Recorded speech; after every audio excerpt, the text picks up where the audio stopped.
Olá, alunos, bem-vindos a mais uma aula de História do 7º ano. Essa nossa aula é sobre a expansão marítima e comercial ou as grandes navegações da Idade Moderna, certo? Estamos dando aí sequência a todos os progressos realizados no Renascimento, com as técnicas que vão se desdobrar, né? A expansão marítima é o desdobramento das técnicas científicas do período do Renascimento, tá certo? Então, vejamos aí esse nosso conteúdo. A partir do século XV e durante o século XVII, os portugueses e espanhóis, os ingleses, os franceses e os holandeses empreenderam grandes viagens marítimas em direção a lugares pouco conhecidos ou mesmo desconhecidos no mundo. Então, estamos falando aí de um novo período, tá certo? Lembrando que as grandes navegações irão ocorrer a partir do momento que esses navegadores tomam conhecimento também de que a Terra é redonda, tá certo? Havia um grande medo aí pelo desconhecimento, pela falta de informação e de conhecimento, em que no final do oceano os barcos caíam, né, no precipício e sumiam. Descobrindo que a Terra era redonda, eles têm uma maior segurança para poder navegar pelos mares, tá certo? Essas viagens ampliaram os horizontes geográficos e as transações comerciais e ficaram conhecidas como as grandes navegações da Idade Moderna. Ou seja, aquela transição do período medieval para a Idade Moderna conseguiu trazer algumas mudanças que beneficiaram as grandes navegações e a passagem aí da Idade Média para a Idade Moderna. Então, temos aí a representação de uma caravela, tá? A cruz aí de Malta dos portugueses, que são os grandes pioneiros das grandes navegações. Eles são os primeiros, tá certo? A empreender essa missão, essa empreitada. E aí temos um mapa das rotas marítimas portuguesas e espanholas no século XV e XVI. Temos todo uma referência lá embaixo, tá certo? Olha lá, ó. A linha vermelha representa as primeiras viagens. Primeiro eles começam fazendo algumas experiências circundando o continente africano, pertinho de Portugal e Espanha. Eles vão e voltam, sempre com segurança, contornando a costa africana, tá certo? Lá no tracinho marrom nós temos Vasco da Gama, que chegou até a ponta da África do Sul, o Cabo da Boa Esperança, né? Conseguiu contornar e chegar até a ilha de Ceuta, certo? Se eu não me engano. O terceiro, a linha amarela, são as rotas de Vasco da Gama. Cristóvão Colombo em verde, vai na direção ali da América Central, Cuba, Guatemala, enfim, Porto Rico. E Fernão de Magalhães e Sebastião Elcano, não dá para ler, tá pequenininho ali, também fizeram algumas viagens circulando aí a América do Sul, Argentina e atingindo o Oceano Pacífico. Então, essas são algumas rotas que os grandes navegadores e os primeiros começam a fazer e a descobrir, que é chamado o Novo Mundo, tá certo? Esse é o nosso conteúdo do segundo bimestre, tá certo? A descoberta do Novo Mundo, que é a América, tá certo? A América é chamada de Novo Mundo. Ou seja, para se chegar nessa condição, foi preciso fatores, né? Os fatores responsáveis, algumas contribuições do período anterior.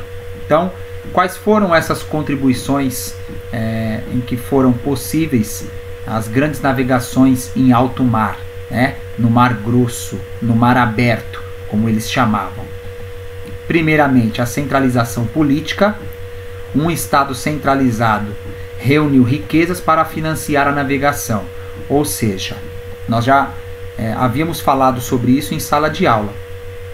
Para poder realizar esse tipo de missão, de empreitada, de investimento, era necessário muito dinheiro.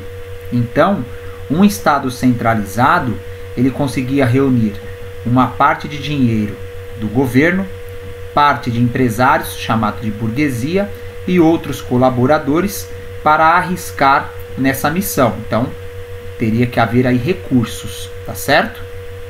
E aí ele diz, olha lá, o Renascimento. Qual é a contribuição do Renascimento para as grandes navegações e a descoberta de novas terras? Permitiu o surgimento de novas ideias e uma evolução técnica, ou seja, eles passaram a ter acesso a tecnologias, tá certo? Técnicas naquela época, como era chamado, e o objetivo da elite da Europa Ocidental em romper com o monopólio árabe-italiano sobre as mercadorias orientais. Na verdade, já se conhecia a Índia e as mercadorias vinham pela Itália, né, fornecida pelos árabes. Os portugueses e espanhóis não tinham acesso a essa mercadoria e quando tinham era muito caro, então foi necessário que eles descobrissem as suas próprias rotas comerciais. Era uma necessidade, tá certo? A busca de terras e novas minas, ouro e prata, com o objetivo de superar a crise do século XIV e tinha um outro motivo, expandir a fé cristã, que será o objetivo do nosso próximo conteúdo, tá certo? A reforma protestante e a contra-reforma, tá certo? Aí temos algumas conquistas desses navegadores portugueses. Na verdade, a serviço da coroa portuguesa, porque nós temos muitos navegadores aí que partiram de Portugal, mas que eram genoveses, eram italianos, né, também da Itália, Gênova, enfim, e de outras regiões a serviço da coroa portuguesa. A tomada de Ceuta, até a chegada do Cabo da Boa Esperança, ou seja, na África do Sul, deve-se a esse avanço à escola de Sagres, ao incentivo governamental, ao dinheiro dos templários, né, os cavaleiros, e às iniciativas dos comerciantes e navegadores. Então, há uma contribuição mútua de diversos setores da sociedade para que se fosse possível empreender aí a descoberta do novo mundo. Olha lá, a influência da burguesia, que são os comerciantes, saíam em busca de novas terras para conseguir mercadorias vendáveis na Europa e geradoras de lucros. Com isso, pretendiam aumentar seu poderio econômico e melhorar cada vez mais a sua posição social. Então havia aí o desejo de enriquecer. Era uma aposta que eles faziam nesses navegadores, na esperança que eles encontrassem terras com riquezas que compensassem o investimento feito nessa navegação. As grandes invenções e os novos conhecimentos científicos, como a caravela, a bússola, o papel de trapos, a imprensa, a elaboração de novos mapas geográficos, tudo isso colaborou para o aperfeiçoamento da arte da navegação marítima.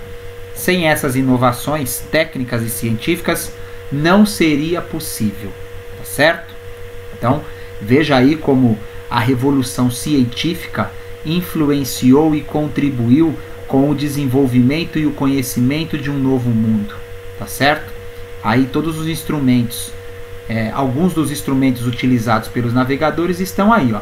A esfera armilar, balestila, o quadrante, a brújula, o astrolábio, nocturlábio e o relógio de areia são alguns dos instrumentos científicos e utilizados pelos navegadores para medir, no caso, as estrelas, né? Alguns deles eles vão se orientar pelos astros. A posição das estrelas indica a direção em que o barco deve seguir.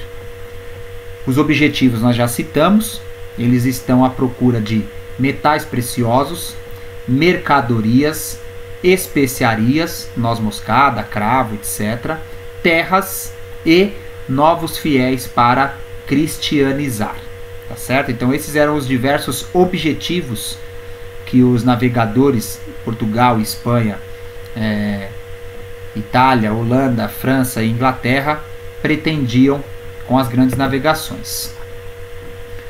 Quem deu o pontapé inicial foram os portugueses, tá certo? Olha lá, precoce centralização política. Já falamos isso em sala de aula. Os portugueses são o primeiro país da Europa a se unificar, a ter fronteiras, a formar o Estado Nacional. Essa centralização política facilitou aí o desenvolvimento das navegações. Domínio das técnicas de navegação devido à escola de Sagres e à herança dos árabes. Por um bom tempo os portugueses foram dominados pelos árabes e os árabes tinham grande conhecimento de navegação, tá certo? Então eles se apropriaram aí desses conhecimentos. Havia também a participação da rota do comércio, que ligava o Mediterrâneo ao norte da Europa.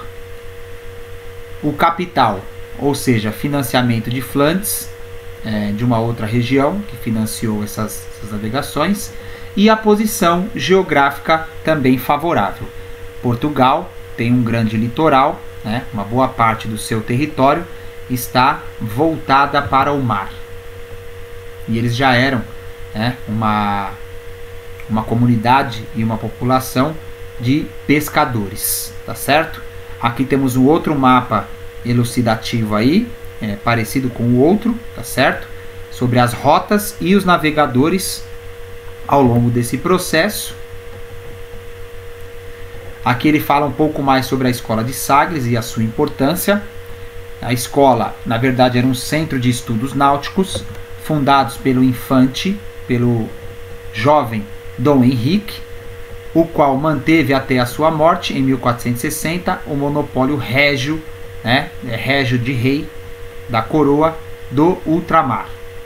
O príncipe perfeito, Dom João II, de 1481 a 1495, continuou o aperfeiçoamento dos estudos náuticos com o auxílio de sua provável junta de cartógrafos que teriam elaborado em detalhes o plano de pesquisa do caminho marítimo para as ilhas. Percebam aí a colaboração fundamental, pessoal, da geografia. Esses navegadores, eles só descobriram, né, e conseguiram traçar essas rotas porque eles tinham, na verdade, uma colaboração entre eles. Vai um navegador, traça uma rota. Olha, eu fui até tal lugar e segui este caminho. Ele desenha aquela parte do caminho num mapa, que é chamado de cartografia. O outro pega esse mapa, né, e fala, ele veio até aqui, então eu vou completar o caminho dele com o conhecimento e com a minha navegação. Então, todos eles em colaboração vão produzir aí as cartas cartográficas, os mapas, né, náuticos, que são segredos de Estado. É uma relíquia, é um segredo, né? É muito valioso essas informações sobre a geografia, a cartografia da navegação, certo? Pesquisa do caminho dos marítimos para as Índias. Então, continuando, aqui temos algumas imagens de como seria essa escola de Sagres, certo? Os estudos náuticos, muitos instrumentos náuticos aí, então uma espécie de faculdade, escola, né, dos navegadores. E Portugal. Qual era a condição de Portugal? Portugal encontrava-se numa situação privilegiada para realizar viagens marítimas e foi o primeiro país a fazê-las na época.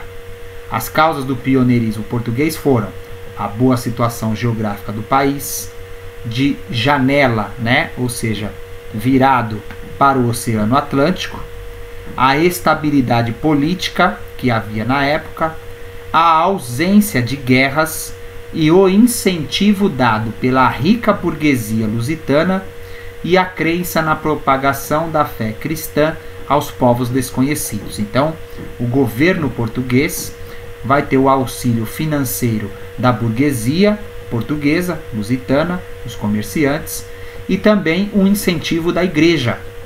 Se eles encontrarem uma nova terra, nós poderemos converter uma maior quantidade de cristãos, que é o que eles vão fazer com os nossos índios aqui no Brasil, certo? Os portugueses iniciaram o ciclo oriental dos descobrimentos, costeando o continente africano até atingir as Índias. O que ele diz nesse parágrafo é o que nós vemos nos mapas, né? O mapa estava mostrando exatamente isso.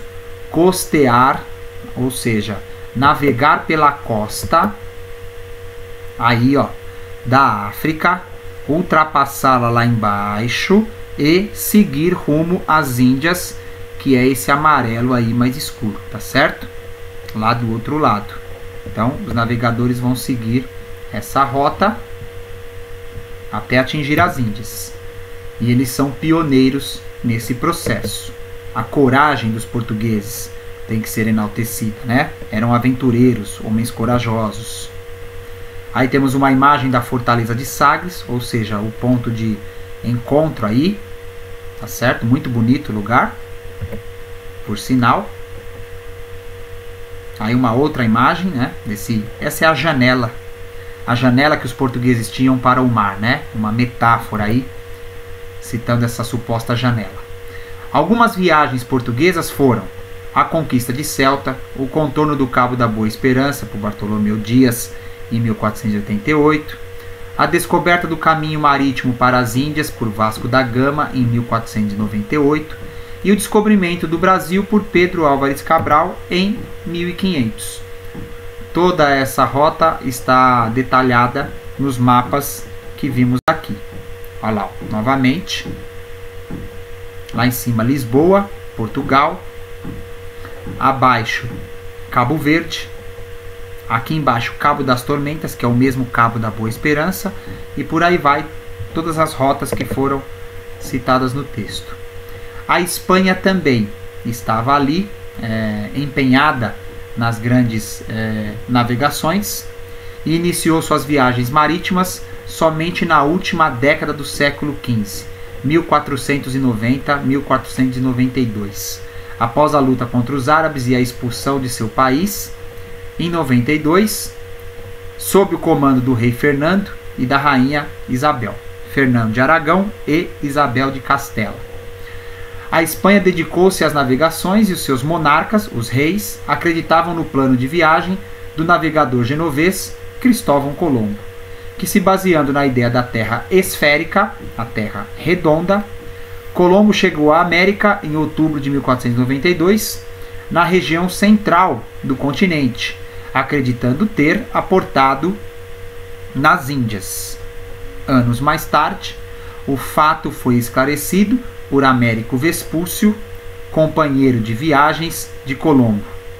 Em sua homenagem, o Novo Mundo foi chamado de América, em homenagem a Américo Vespúcio, porque Américo Vespúcio descobriu que aonde Colombo chegou não era a América, não era as Índias, era uma nova terra.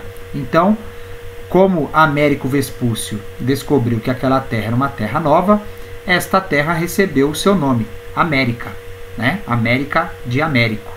Na verdade, a América deveria se chamar Colomba, né? Ou Colombo, ou Colômbia, com uma homenagem a Cristóvão Colombo. Mas como ele se enganou, perdeu o direito de dar nome às novas terras, certo? Vamos lá. As caravelas de Santa Maria, Pinta e Nina foram as primeiras embarcações aí espanholas. A Espanha foi o segundo país a se lançar na aventura das grandes navegações. A bordo das caravelas de Santa Maria, Cristóvão Colombo partiu do porto de Palos rumo ao oeste. 70 dias depois, a esquadra chegou à ilha de Guanayane, nas Antilhas, América Central, tá certo? Cuba, eram chamadas de Antilhas, rebatizadas como San Salvador, ou El Salvador, que temos ali na região. Na segunda, em 1493 a 1496, a terceira viagem, de 1498 a 1500, atingiu as ilhas de Cuba, Jamaica,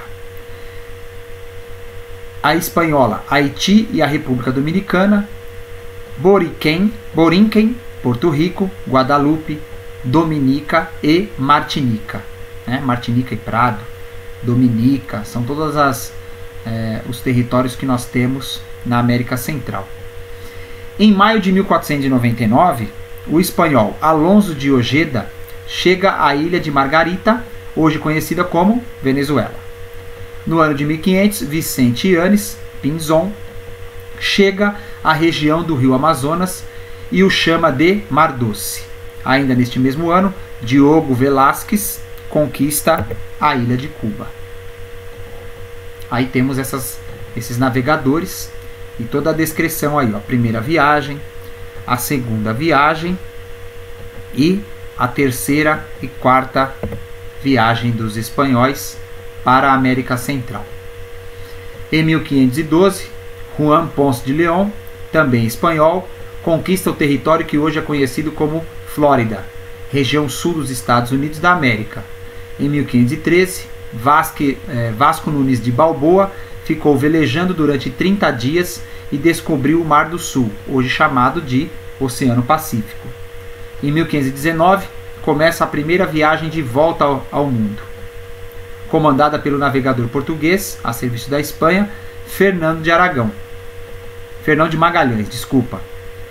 A viagem terminou somente em 18 de setembro de 1522, sob o comando de Juan Sebastián Elcano, pois Magalhães tinha sido morto após um ataque de indígenas.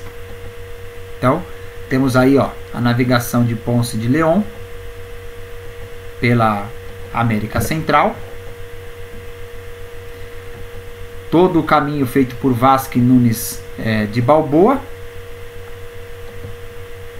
A região de Cuba, São El Salvador, enfim, por aí vai. E aqui temos um mapa geral do que era considerado aí o Novo Mundo, Brasil e América Central, descobertos aí pelos portugueses e espanhóis.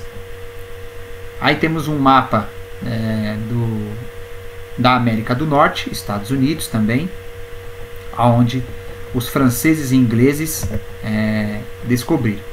Aqui todo um mapa da América Central, território aí na sua grande maioria de espanhóis, mas também temos britânicos em amarelo, holandeses em roxo, franceses nas partes em azul e no vinho, uma corzinha ali um pouquinho mais forte que o vermelho, os dinamarqueses.